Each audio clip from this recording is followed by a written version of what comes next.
here from the Noble Beast Dog Training. Today I'm just going to do a little video on puppy biting. It's one of the most common behavior problems that new puppy owners are faced with.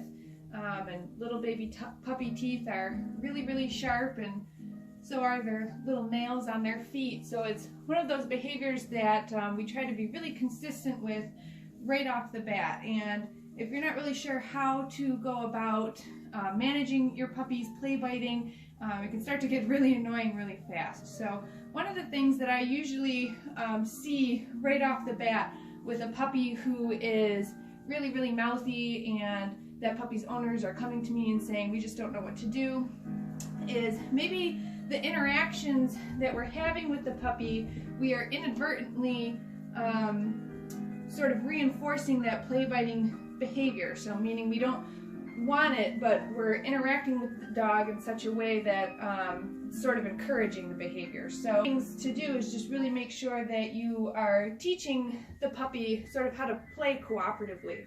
And that's without putting their mouth and their teeth on you, and really encouraging them to play with their toys instead, okay? So I would probably refrain from things like, if Brandy here didn't have a toy in her mouth right now, I'd probably refrain from doing things like moving my hands around at a quick motion, because as you can see, she wants to chase that. And right now, it's kind of okay because she's got this toy in her mouth, but if she didn't, and you can see right there, when she dropped the toy, she went after my hand with her mouth. So I'm just picking up the toy and I'm redirecting her attention right back onto the toy instead of my hand. So sometimes we might kind of get rough with our puppies because we just want to, you know, play with them and we're getting excited with them.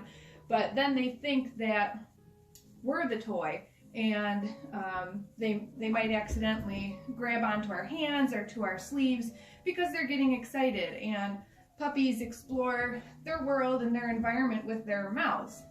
They don't have hands like we do. They pick up and carry things with their mouths, so that's how they're going to explore their environment. So you just want to make sure that you have a lot of different types of toys that you can have available for your puppy. So soft plush toys, like the one that Brandy has here. She really likes this guy. He's got a little squeaky inside of him too. Tug toys are great. A lot of people will tell me that their puppies will chase after them and grab their pant legs. And a good solution to that, again, because puppy thinks that your pant leg is the toy, is to just carry a tug toy with you. So then puppy will go after the tug toy instead of your pant leg. All right? So it really is kind of having toys available sort of all over, so that if your puppy starts to get a little mouthy, you can just pick up something appropriate to try to redirect them on. We also have chew toys. This is a harder type of bone. It's a little antler. Oh, see right there, she went after my sleeve, so I'm going to get her back onto her little tug toy here. So harder toys for them to chew on, like different types of bones. Then we also have toys that we can chase, like the ball. Tennis balls, that's a sort of a soft rubbery ball the dogs like. And then we also have the Kong, just the traditional Kong toy. This one is nice because sometimes our puppies, you know, they just get to that crazy puppy power hour where they're, you know, running around, and it's hard to kind of redirect them onto anything. That might be a nice time to take a little cool down break. Get out your Kong, stuff it with a little bit of peanut butter or some other soft food. You could put some of their kibble in there too, and then set that down on their favorite bed or blanket mat, maybe inside their crate, behind a baby gate, and let them work on that for a little while to kind of calm down a little bit. Another thing too that I notice when people play with their dogs is I would try to avoid letting the puppy climb up into your lap during play. Now, I'm not saying don't cuddle with your puppy, like absolutely cuddle with your puppy. That's one of the best bonding things you want to do with your puppy, but that's more for, like, you know, when they're sleepier and they're relaxed and it's cuddle time. That's not during playtime. If your puppy's climbing up into your lap, that's when they're more likely to jump up at your face. and because they're just getting excited and they want to play with you. But I try to keep them off of my lap while we're playing. So as you can see with Brandy, I'm kind of playing with her toys out here. Okay, and then if she gets a little too close to my lap, I'll grab a toy, maybe even toss it away from me. Did you see that? And see if she'll go after it there. Maybe she'll bring it back to me, which is great. You can play a little game of fetch. She brought her little raccoon back, so we'll actually play a little bit of tug with that. Good girl. With puppies, I let them win a lot with tug. We worry about teaching them how to trade later. But another thing that you can do too, one final thing that you can do, and so with puppies I almost always have a few of their kibble in my pocket. If the puppy does happen to get an opportunity to sort of bite down on your hand or on your sleeve or something like that, and they're really tugging at it, and they don't want to let go, to try to avoid conflict, I might pull out a piece of kibble, just stick it in front of their nose. See how that really gets Brandy's attention there, and she let go of a raccoon? And I'll ask them to let go and give them a little treat for letting go. And then maybe that's a good time to pull out your stuffed Kong and get your puppy thinking about something else and taking a little cool down time. You can also take your puppy outside.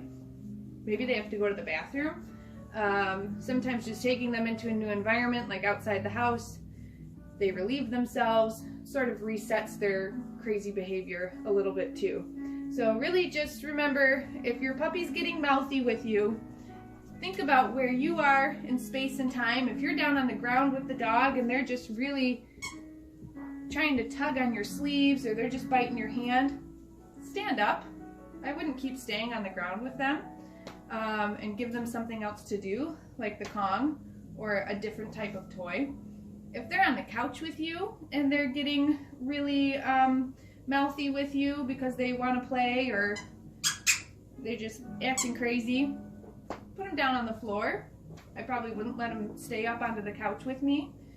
And again, I think the biggest reason why puppies get bitey with your face is because you're just letting them crawl up into your space during playtime. It might not be the appropriate time to let your dog in your lap when they're this excitable.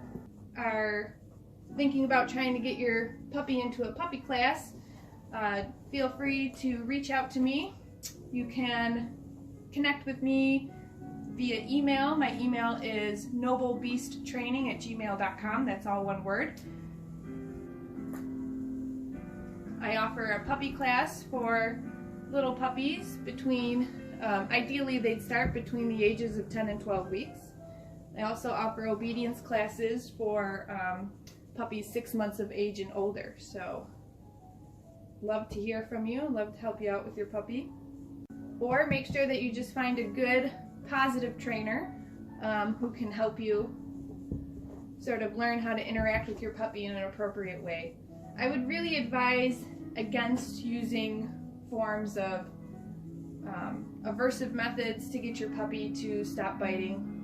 Sometimes people will say like, oh, if your puppy bites on you, sort of yell like another puppy would if they were playing too rough with a littermate or something.